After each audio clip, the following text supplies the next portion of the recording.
A beautiful morning to you and welcome to the newspaper review right here at Prime Media TV. I'm Ayo, bringing you the news headline for today. And as always, I have quite a number of headlines to be reviewed with you on the newspaper review segment. And today, still on the nationwide protests, rep members ask NERC and DISCOs to reverse Band A tariff hike. This resolution was reached after the adoption of a report presented by the House Committee on Power. The chairman of the committee, Victor Nwokolo, who presented the report, stated that Nigerians cannot afford the new tariff. So the committee recommended a return to the status quo. And here is the conversation that we are diving into today. And the question, as always, is that before now, the rep members do not know that the tariff is very expensive, that Nigerians cannot afford it. What was even the motive behind, segregating Nigerians into band A's and band whatever, including bandits? And here's a conversation we are diving into today.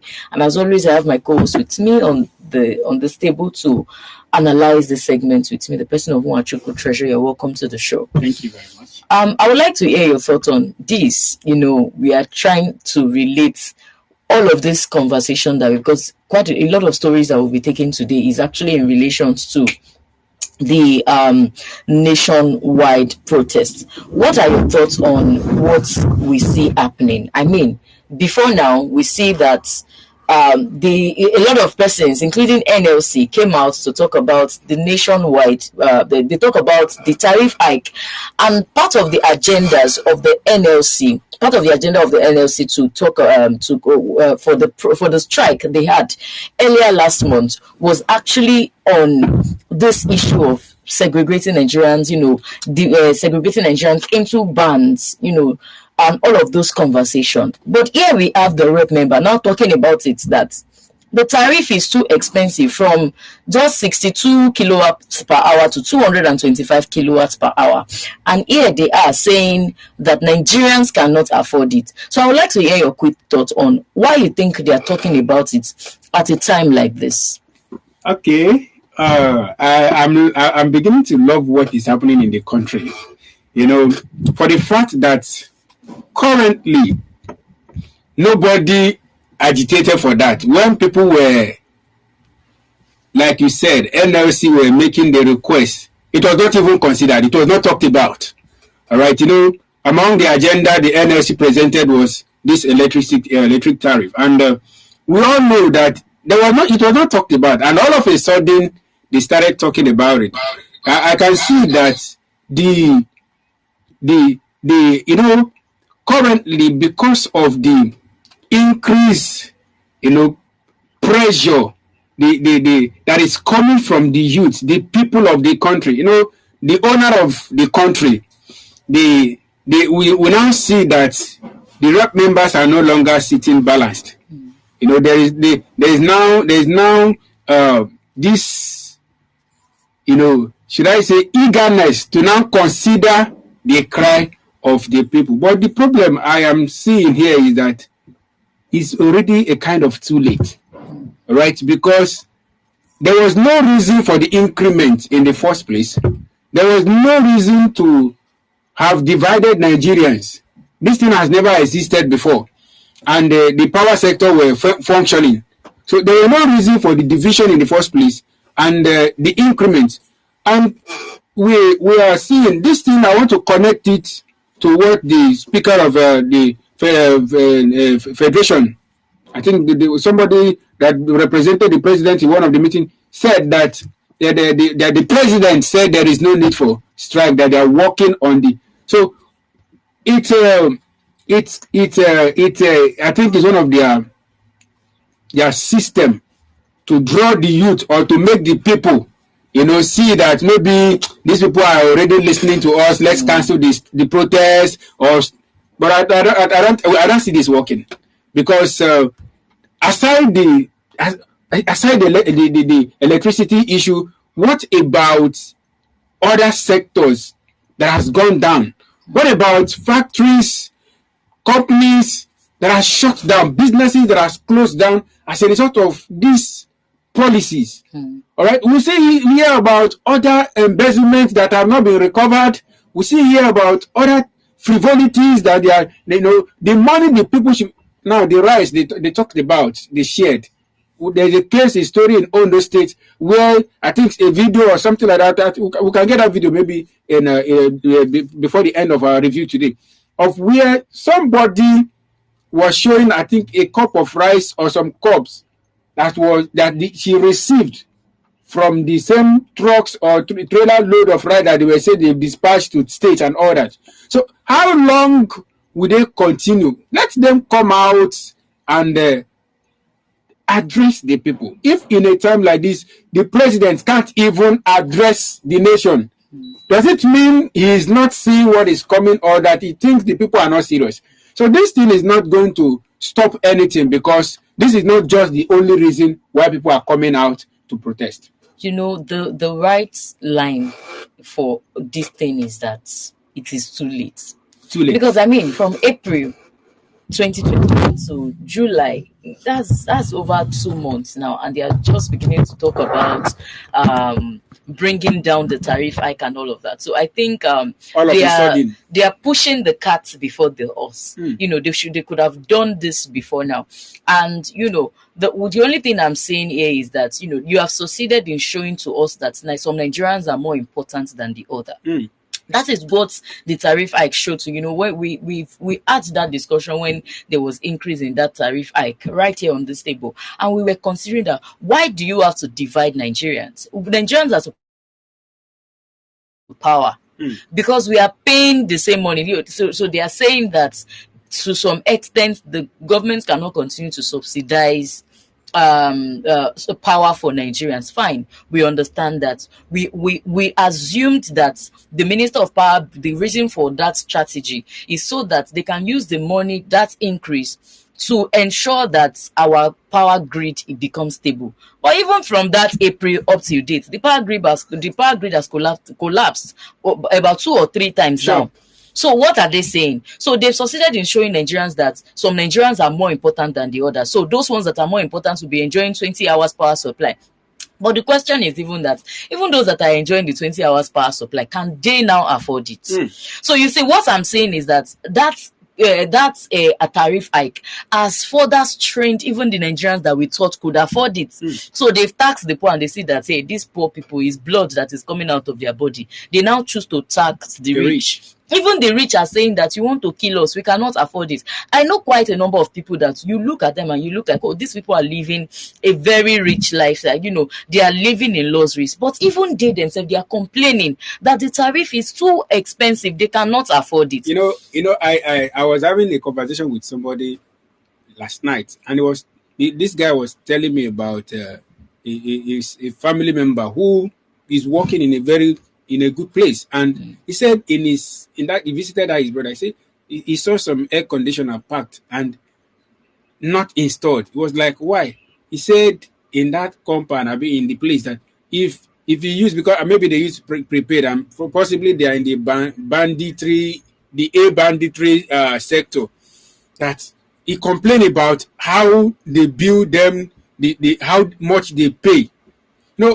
This means that these people has not just reduced the purchasing power from Nigerians, they have made even those that used to have a good living, they can't even afford it anymore. People who are not even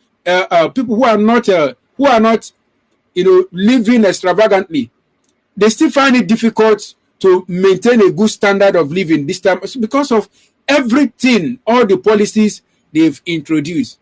Sincerely, the urgency at which they came out to cancel the electricity tariff without anybody, coming out, because when people were crying for it, it's just like they're coming out now to say, okay, they've increased minimum wage to 250,000 without any request for it. When people were requesting for it, they had 2 months meeting. So it's already a wasted effort. Doing the right thing at the wrong time. That is what is playing out now. Yeah, exactly. And what I'm saying, it is too late for them to be calling for what they want to do is they have something to achieve here.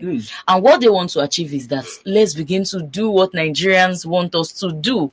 And I'm just saying that it is too late for them to begin Nigerians to are not do. babies. Nigerians are no longer, we've condoned them for too long. We've condoned them for too long. But then I would like that we move on to the next story so we can put our thoughts together. So on nationwide protests, SGF and ministers hold emergency meeting today.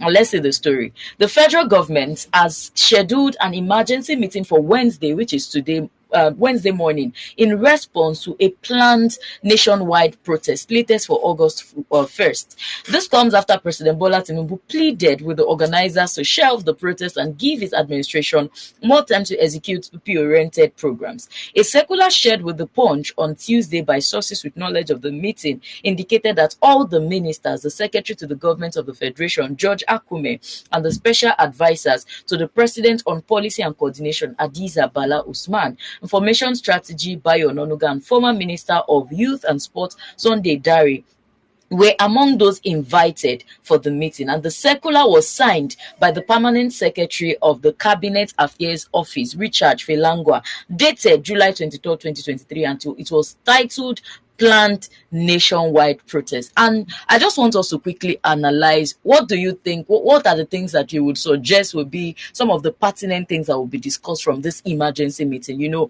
Before now, there has never been emergency meeting, but I think to some extent, these people are becoming afraid. I'm seeing that Nigerians are beginning to have a grips on the people in power that, hey, if we don't tame these people, they will go out of hand. What are the things that we should do to curb them? So I would like that to just speak on the reason for this emergency meeting, which is on the nationwide protest, and why it is coming at a time like this, and also looking at possible pertinent things that they will be discussing from this meeting. Well, whatever these people are doing now is already late. Anything I want to say about anything that has to do with this protest and their intervention now, it is already late. Then, as for the meeting, I want to say that, firstly, why the meeting is coming now is because they never took Nigerians serious. That was why they started by sending those they considered prominent to them to warn some parts of Nigerians not to be part of the protest. And seeing now that the warning seems not to be working is the reason why they are calling for this meeting.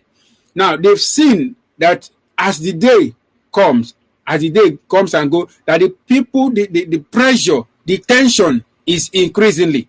And that is why they've now seen that the protest is also going to come following due process. There is nothing they can do.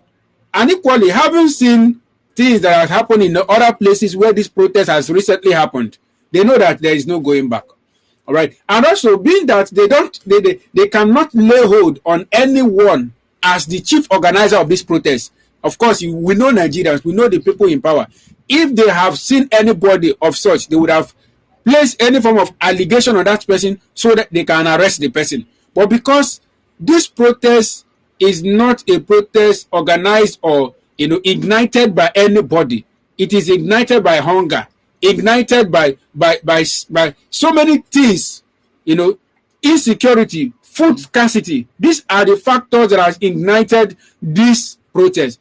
And such things are not things they can see, but they are realities in Nigeria. So they as for what they could be discussing in that meeting, of course, one of it is what they just did, revising the electricity tariff just on their own. They will, of course, I said something in one of our meeting here, one of our review here, that these people are afraid to understand that they are dealing with intelligent youth. They are dealing with computer age youth.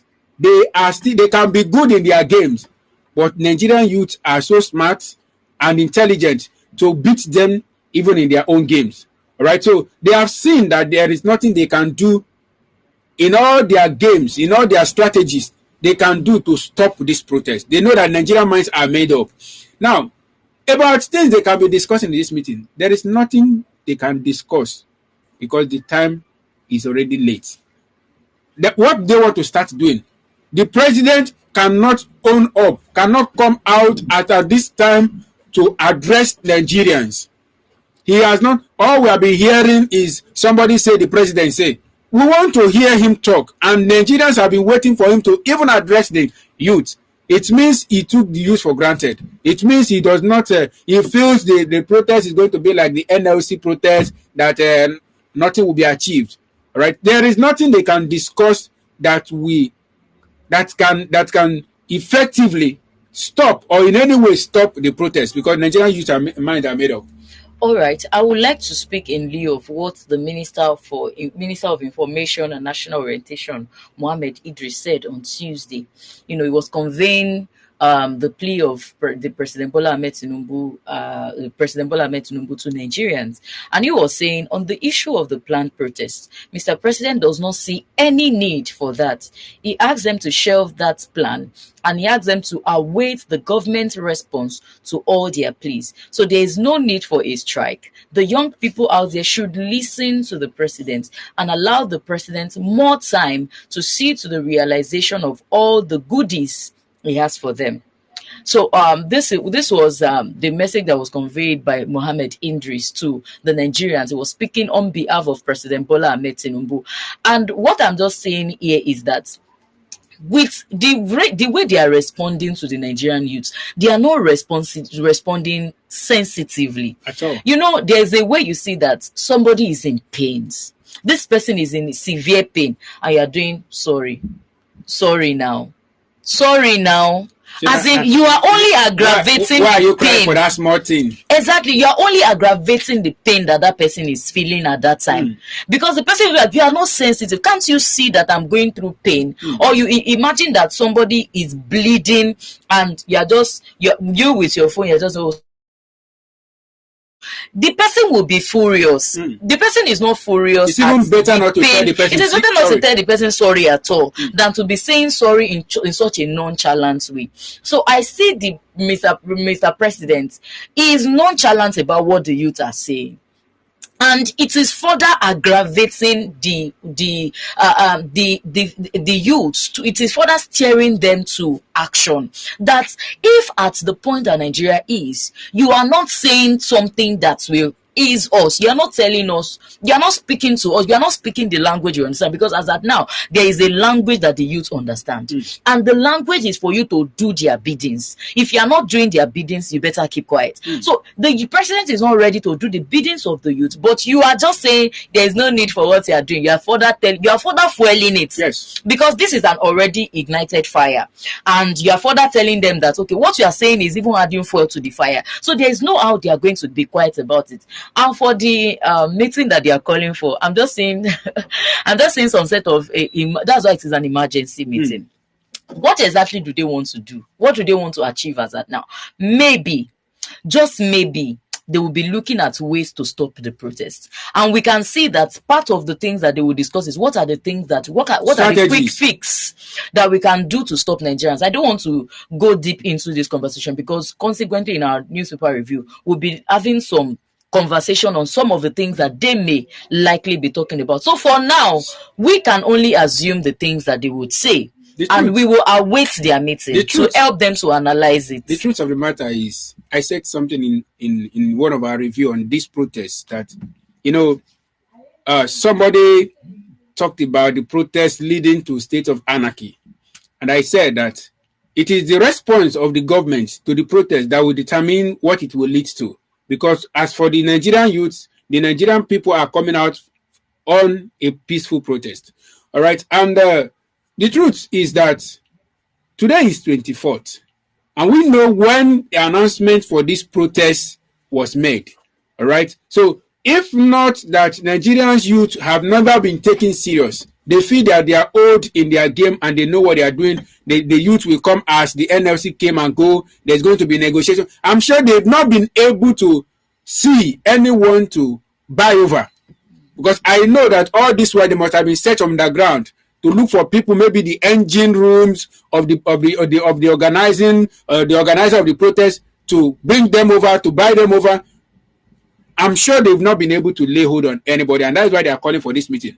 Anyway, they are entitled to holding an emergency meeting. They can host as many emergency meetings they want to, or they can before the protest is going to come, because the people's mind are made up. And they should know, Nigerian federal government should understand that any attempt to go contrary, to attack people who will come out on a peaceful protest, they should know that so many things are at stake.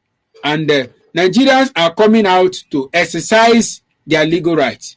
And they are making a demand for the people. It's not a selfish, not any geopolitical zone interest, or any, it's not any interest of a particular ethnics in the country. Is for the whole federation. So the federal government have no option than to comply. Is either they grant the request of the people before the protest, or they will have to grant the request in course of the protest, because Nigerians, I don't see these people going back on this protest.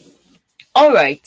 So for now, we can only assume whatever it is that they would be discussing in this emergency meeting. They may be looking at measures to stop the protests. They may be looking at quick fix on how to on the things that they can do to prevent the people from coming out to protest. Or they may be looking at measures to put in place to ensure that these protesters are silenced, just like the way we have it in EDSAS. By the time they open fire on the youth, they begin to they stop they stop coming out for the protest and all of that, and that was how the protest died down. But they should also understand that, for the fact that they've been talking about this protest for a very long time, even the people organizing let's even forget about people organizing this protest, the people coming out for this protest, they are as well ready for whatever it is that the government is ready for. So as soon as the meeting is over today, and we lay hold on whatever it is that was discussed at the meeting, who will be right here on this table to analyze whatever it is they discussed together.